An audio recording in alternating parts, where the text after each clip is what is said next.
Hi, this is Blinky, broadcasting almost live from the Boscoyo Broadcast Studios.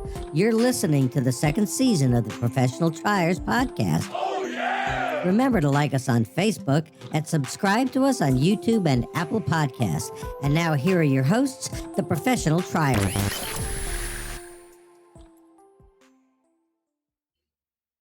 Hey, welcome back, everybody. I am back.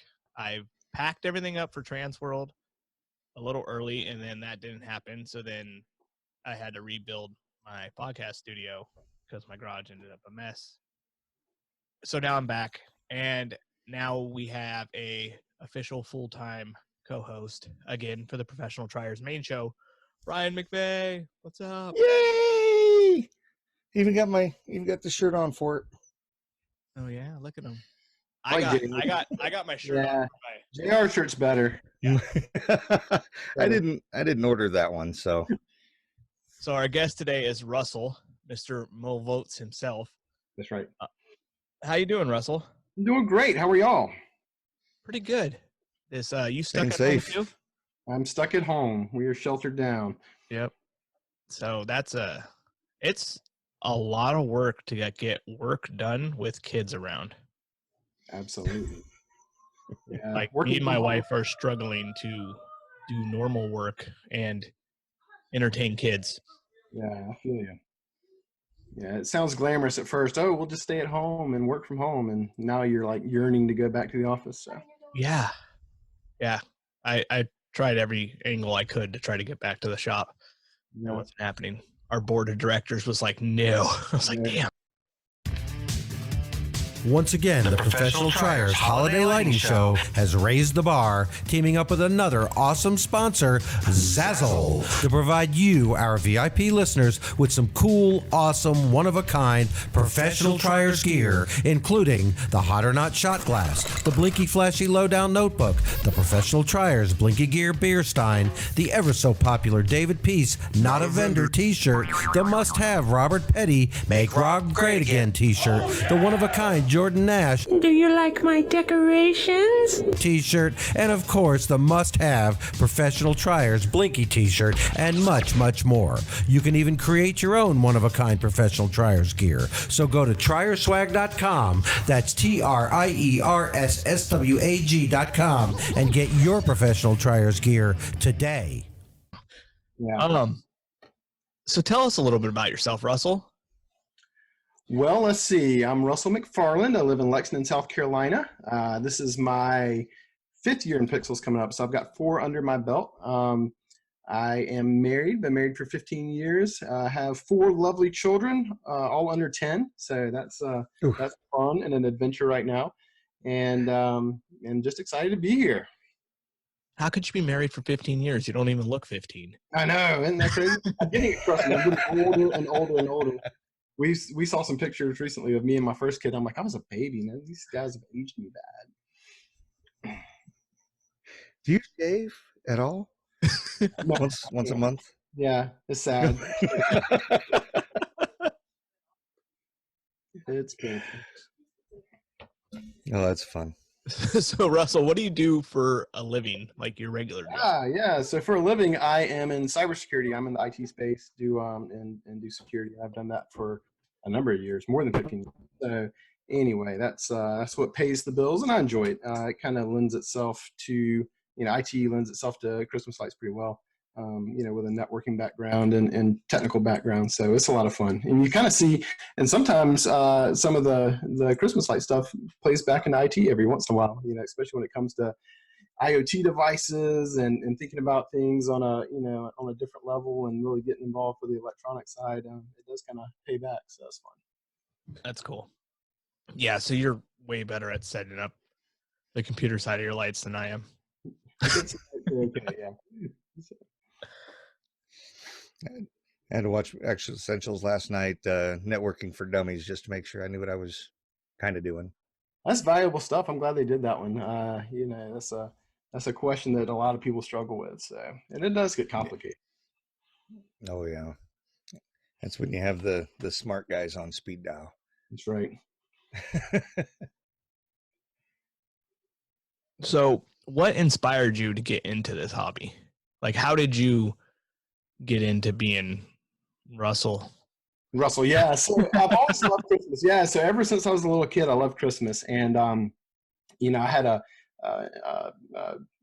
blow mold Santa in my room year round, and my mom is one of these Southern Living kind of perfect white lights and red bows and all that stuff, and I always wanted to do tacky stuff, colored lights and stuff that flashes and all that, and she'd never let us. And so I always said, when I get out on my own, I'm going tacky.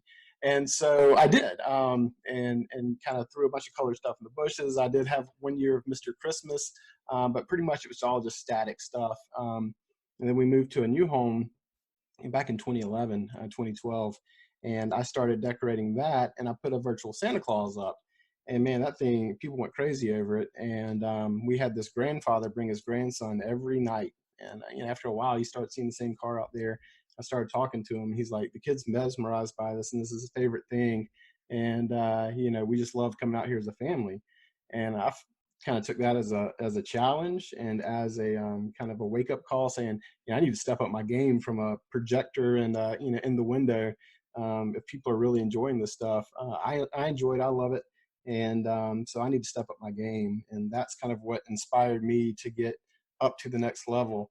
From there, I'm in the Matt Johnson generation. So, around that time, Matt Johnson was popping up on YouTube, and it's this normal guy who's in IT, kind of like me, and saying, hey, here's what I did and how I did it. And, he made you think that, hey, I can do this too. I'm a normal guy. I can go out there and, look at Raspberry Pis and look at some controllers and download some software, and I can do this. And so, that was kind of my inspiration to get involved in between, my own display and seeing the interest there, and then having Matt kind of make you think it's reachable. That was kind of what gave me the springboard to get started.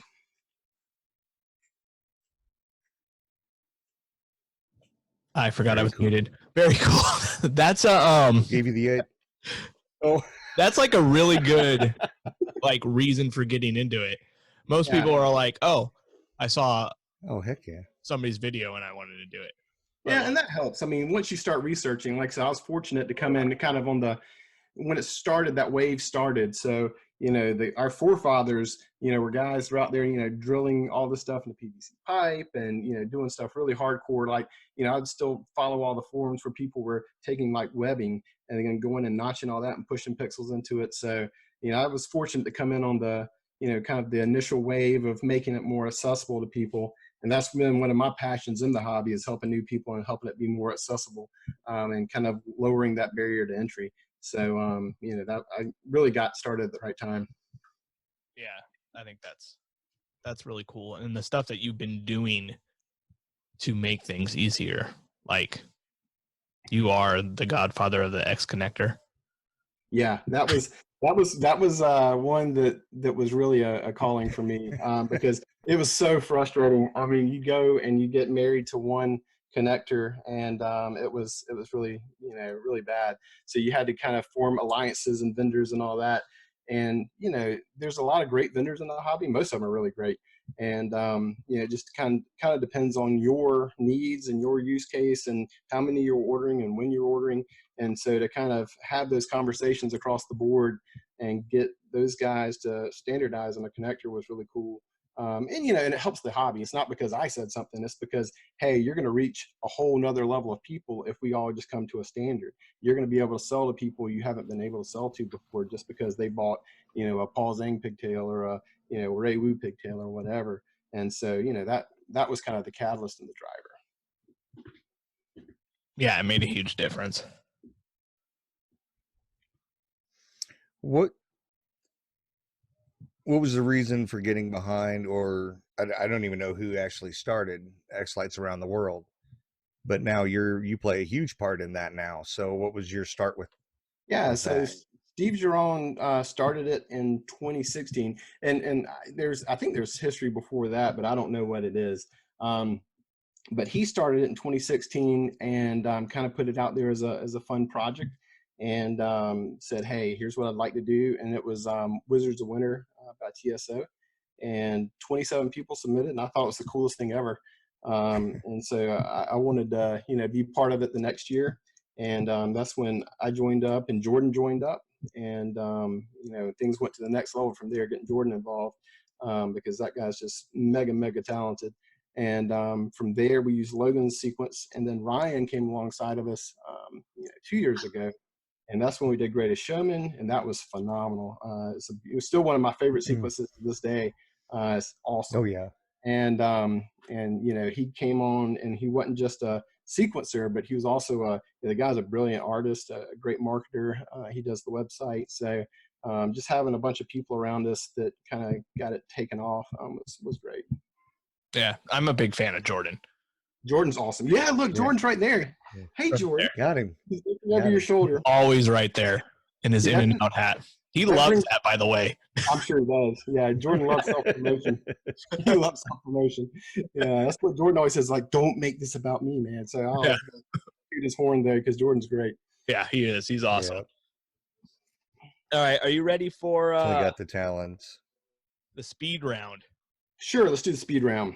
All right, so this basically is tell us everything in your setup, like your controllers, what pigtail you use, how many lights, just basic kind of rundown of your technical stuff. All right. Let's see. I'm ready.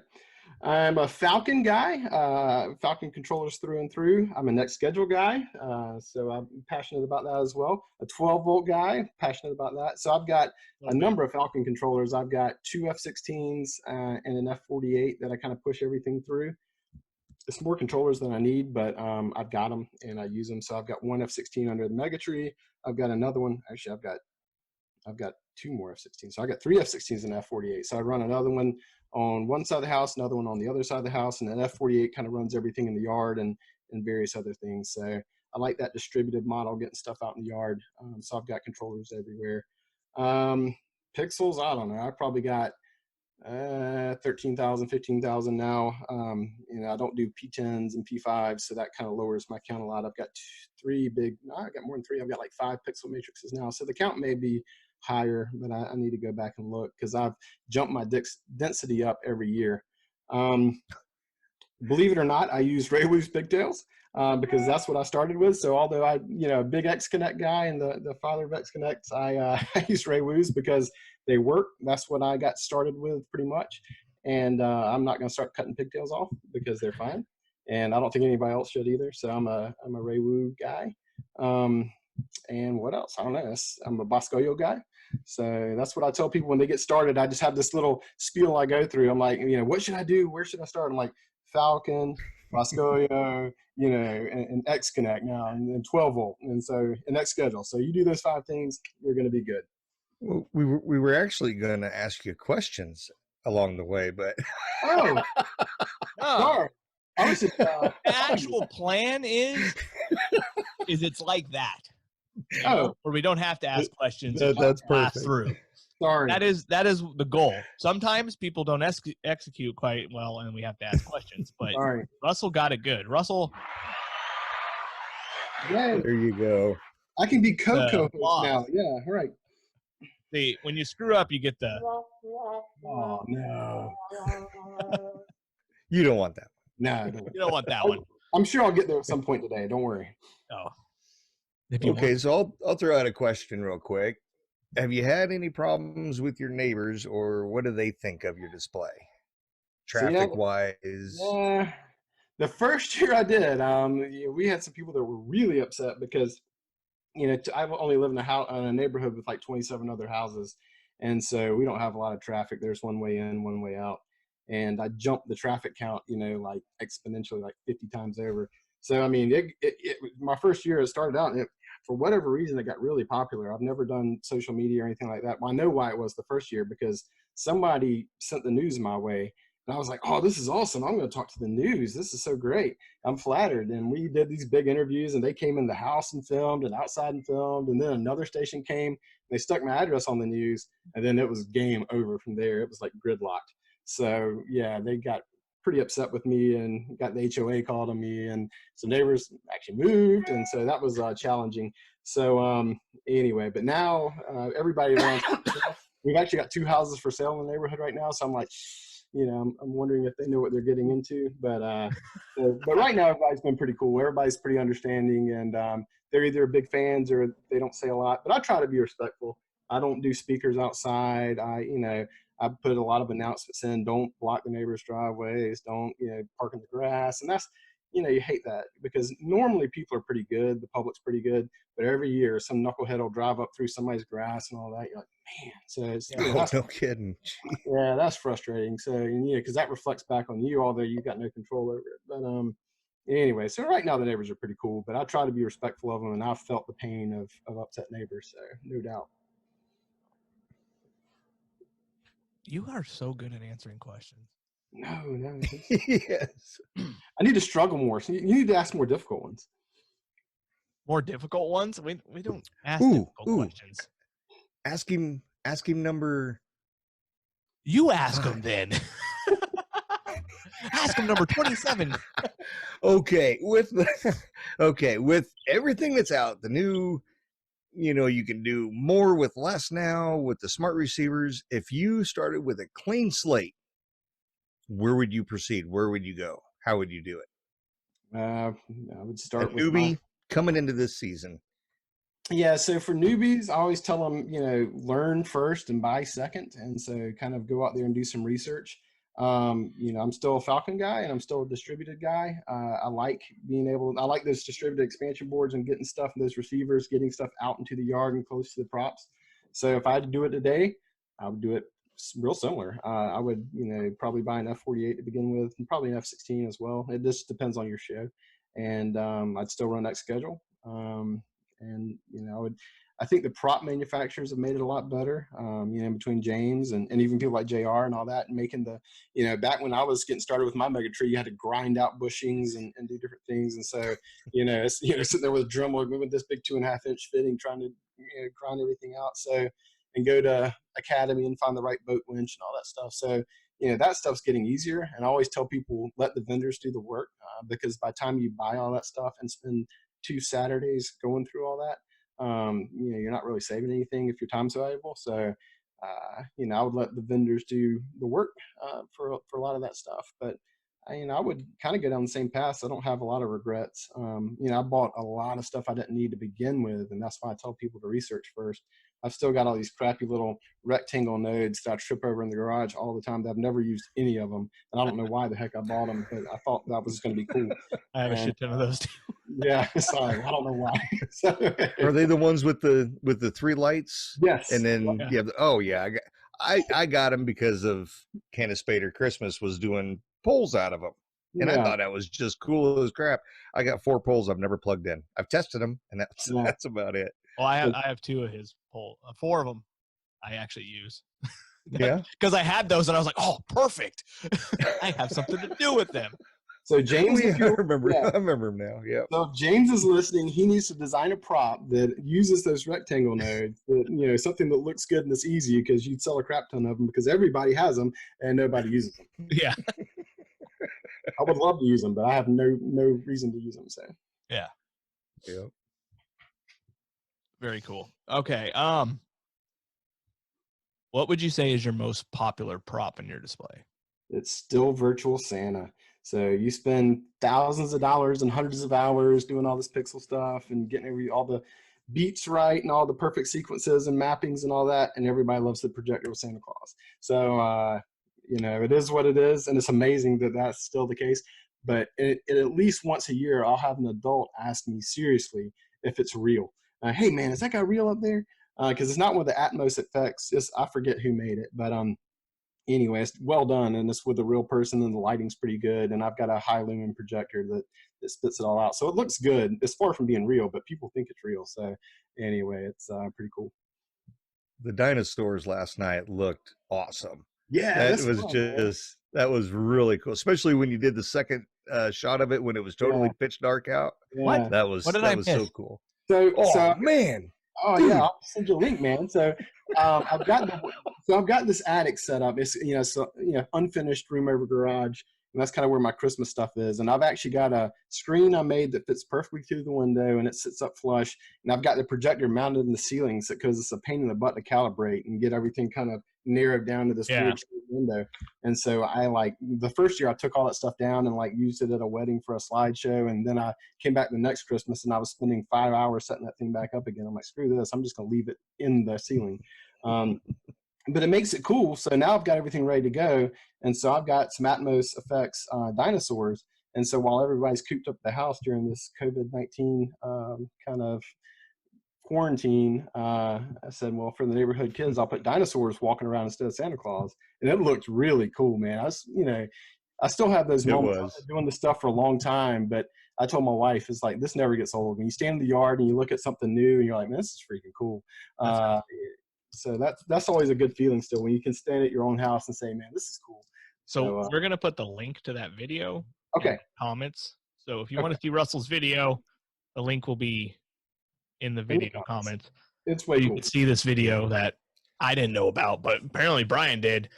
Yeah. And it sounds really cool. So now I'm going to watch it too. The little baby dinosaur trying to jump up and get the limbs that Mama Dinosaur's eating was just too cute. It was just awesome.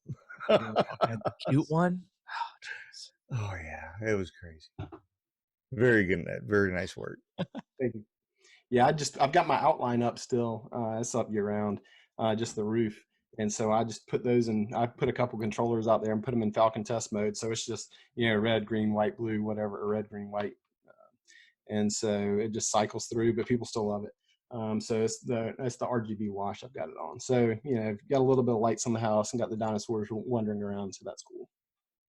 So if you could travel to any display in the world, what's your top 3 displays to go visit? So my 3 pixel heroes, and once again, when I got started, are Matt Johnson, Tom George, and Ryan Casper Cook. And so, Matt, I don't know, he doesn't really have a display anymore. Ryan does, and Tom does. So I would go see those for sure. So I would pick those 3. Very cool. I've seen one. Yay! Yeah, Tom's would be amazing. I'd love to see Tom's. So yeah, very cool. It's different. And Brian McVeigh's and JR's and the Orchard. You're just saying that. Yeah. You'll see the Orchard. I'm still changing up. I went 3D this year because I'm pushing stuff out into the yard. So, and I've changed my display 10 times. So hopefully it all pan together here real soon. So as I keep getting more goodies in the mail. So, and that being said, I'll go off on a tangent that's off script, right? So if you were ever in Orlando during Christmas, go to Lights on Jeter Bend. That's Calvin Slater's neighborhood. He kind of started it, and it is a full city block of beautiful houses that are, it's kind of this Disney themed neighborhood anyway. And it's magical. So they stop all the traffic. You walk through there. They've got snow. They've got fire machines. They've got bubble machines. They've got, and all the houses are decorated and sequenced, and it's amazing. So, very rarely do you get your. Hi, it's Blinky again. And now it's time for our fan favorite, Rapid Fire Questions.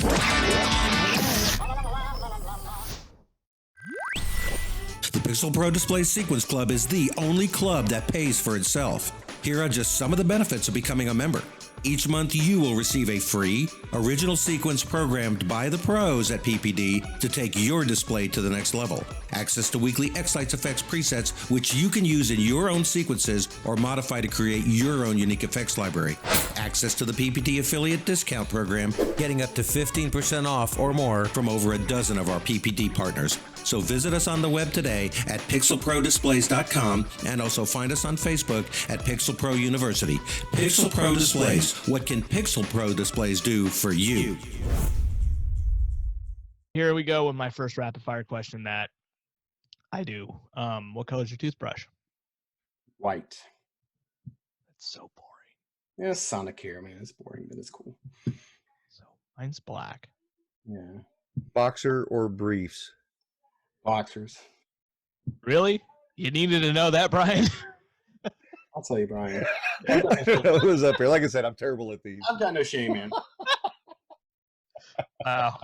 Wow. Nice try. Yeah, that's perfect. Oh my God. All right. You think sand is called? Wait, I screwed that up. Yeah. Do you think sand is called sand because See, I don't have a between the push sea and button the now. land? Say what now? Do you think Sand? sand is called sand because it's between the sea and the land? No. But that's interesting. Sorry, Brian. We're gonna have to get you some kind of push buttons Yeah. so you can make fun of me too. Okay, I'm gonna go back to the classic. Is a hot dog a sandwich? No, it's a hot dog. Yeah. Yeah, it's a hot dog. All right. Is cereal a soup? It's definitely not. It's cereal. Why? Because it's crunchy. Soup's not crunchy, Okay, that's a good and one. it comes in a box. So Soup comes in boxes too. no, I guess it does. Only in California because it's like cans are bad for the earth. All right. I bet Brian. What is- I bet Brian doesn't eat soup out of a box. I'm just guessing. Brian, do you have any box soup? A box soup. Well, I use a lot of stock, so my beef, chicken, and vegetable stock comes out of a box Yeah, but that's not soup. with my soup. Yeah. But no, I use my Instapot. I love my yeah. Instapot. I'm amazing with it. Just ask me, I'll tell you. That's the new Instapot, segment. if you're listening, Brian needs an endorsement and a sponsorship. I know. That's Brian's. That's a new segment. Oh shoot, that's right. Cooking with Brian. A Yeah, pressure what cook. I'll Brian say got in pressure his Instapot. It's about ready to be beef and barley soup as soon as we're done. Oh, there you go. What is the funniest joke? Moving on. What is the funniest joke, clean, because we're on here, that you know by heart? Let's see. Knock knock. Who's there? Dishes. Dishes who? Dishes. The captain speaking. Let's see.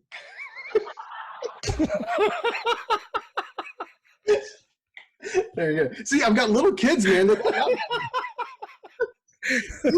Hilarious. That was awesome. That was awesome. Like I said, I got little kids knock knock joke books. So Oh my God. You got a whole bunch of them. All right. If Apple made a car, would it have windows? That's a good question. Yes, it would. Okay, Brian. I'm scanning. He's still thinking about my joke. Yeah, he is. I am. I need rattled. to write it down so I can go tell my daughter she'll love it. It's got him rattled. I got more, Brian. I got more where that came from. So anyway. Oh, give me another one. What's the second favorite? What's your second favorite? I could bring up the whole crew and we'll talk about it. So anyway. Well, Brian's not really rapid firing. No, this is like the worst rapid fire ever. I can handle these. This is terrible. I need to get a list of my favorite You do ones, need a list. so I keep scanning. All right, I'm gonna go. Go ahead. If you're a security guard at Samsung, are you the guardian of the galaxy? Absolutely, you are. All right, Brian. What secret conspiracy would you like to start? What do you got rolling around in your head that you'd like to start? We'll do it right now. Something involving holiday Cora. So anyway.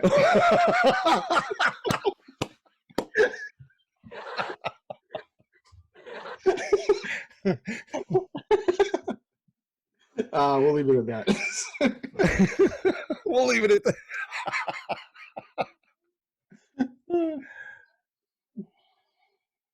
If a number 2 pencil is the most popular, why is it not the number 1? That's a good question too. I don't know. Who does number 2 work for? Oh. I told you I'd fail at some point in time. I told you I'd fail. Okay, back to the classic pineapple on pizza. Yay or nay? Absolutely. Hawaiian all the way. Amen. Love Hawaiian all the way. it. Yep. I agree. All right. One more each, Brian. So this is Oh, God. right. Well, I'm going to ask one, you're going to ask one, and then I'm going to ask the last question. Okay, that'll work. So, if you pour ice on a hot dog, does that make it a chili dog? Yes, it does. Yes, it does. What is the weirdest smell you've ever smelled? Oh man. I don't know. That's a good question. I smelled a lot of weird stuff, man. He has 4 kids. Yeah, I know. Nothing scares me up anymore. Oh my gosh. I don't know.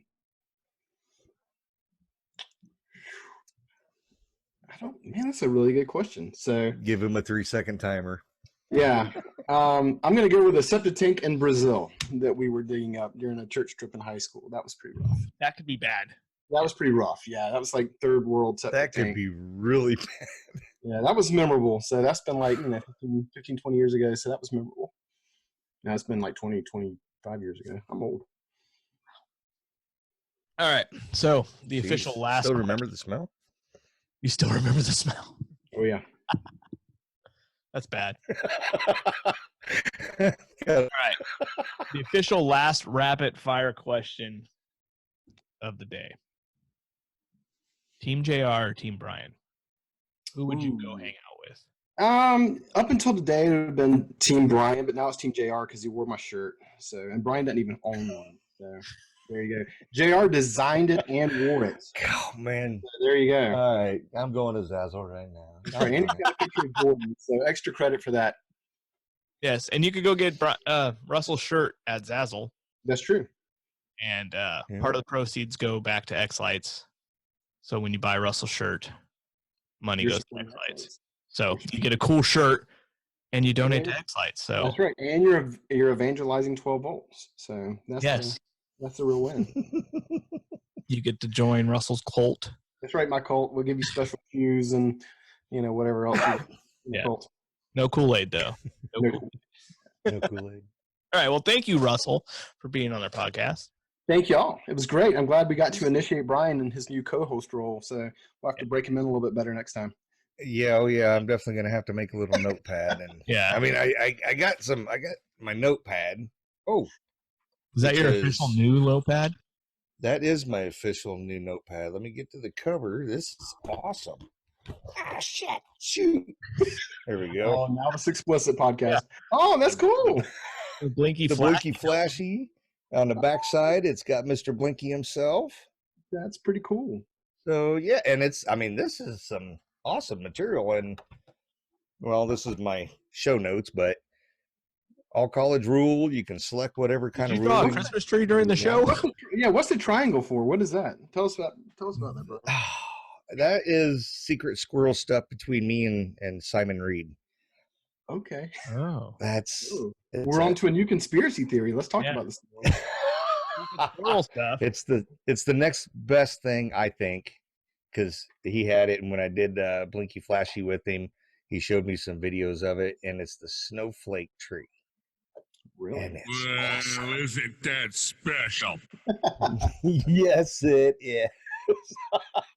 But I have dinosaurs. Yeah. Dinosaurs are the next big thing. Yeah, I've got I dinosaurs. thought- Alright. I thought Rob's peacock was going to be the next big thing, Yeah, but the I like dinosaurs dinosaurs. sound pretty cool. You know what? Put some freaking Santa hats on the dinosaurs, and then we'll talk.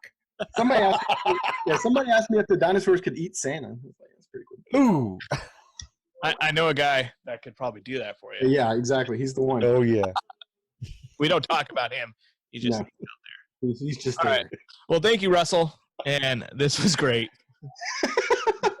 It's been fun, buddy. Bye, everybody. It's been fun.